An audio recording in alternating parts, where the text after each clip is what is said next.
ဒီတစ်ခါတော့ကျွန်တော်တို့ step 2ပေါ့နော် step 2က finding y output ပေါ့ finding y output ကိုရှာမယ်ဆိုလို့ရှိရင်ဒီတစ်ခါ input ပေးထားမှာတော့ခုနကကျွန်တော်တို့ရှာလာတဲ့ hidden layer vector h ဖြစ်ပါတယ်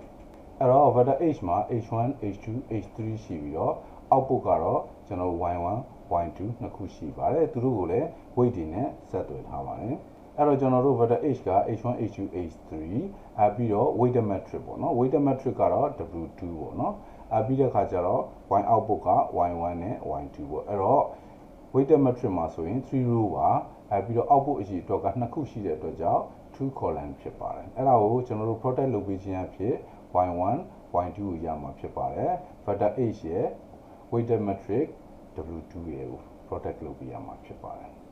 equation ရဆိုရင်တော့ပုံမှာပြထားတဲ့အတိုင်းပဲဖြစ်ပါတယ်အဲ့တော့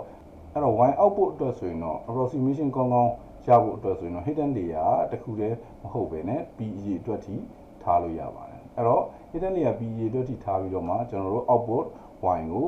ရအောင်ဆွဲထုတ်မှာဖြစ်ပါတယ်အဲ့တော့ layer တွေအများကြီးအတွက်ဆိုရင် h vector p က find of h input ရဲ့ weighted p ဖြစ်ပါတယ်အဲ့တော့ဥမာ layer နှစ်ခုရှိတယ်ဆိုတော့ layer k ကနေ layer k+1 ပေါ့နော်ဒီ hidden layer တွေကဘယ်လိုတွက်လဲဆိုတော့ခုန input တွက်တဲ့အတိုင်းပါပဲ weighted ig ဆိုပြီးတော့ကျွန်တော်တို့ layer k က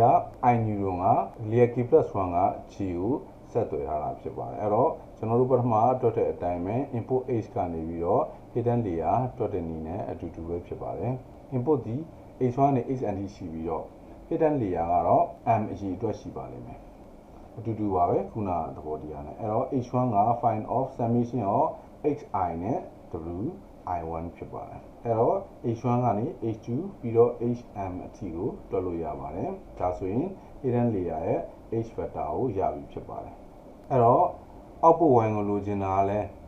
h vector နဲ့ w2 matrix ကို multiplication လုပ်ထားတာဖြစ်ပါတယ် vector matrix multiplication လုပ်ထားတာဖြစ်ပါတယ်အဲ့တော့ဒီအခန်းဟာကျွန်တော် linear algebra ရဲ့ neural network မှာအသုံးပြုတဲ့အခြေခံကိုတင်ပြထားတာဖြစ်ပါတယ် neural network နဲ့ပတ်သက်လို့မရှင်းတာများရှိလို့ရှိရင်တော့သက်ဆိုင်ရာ neural network သင်ခန်းစာများမှာဆက်ပြီးတော့လေ့လာနိုင်ပါတယ်ကျေးဇူးတင်ပါတယ်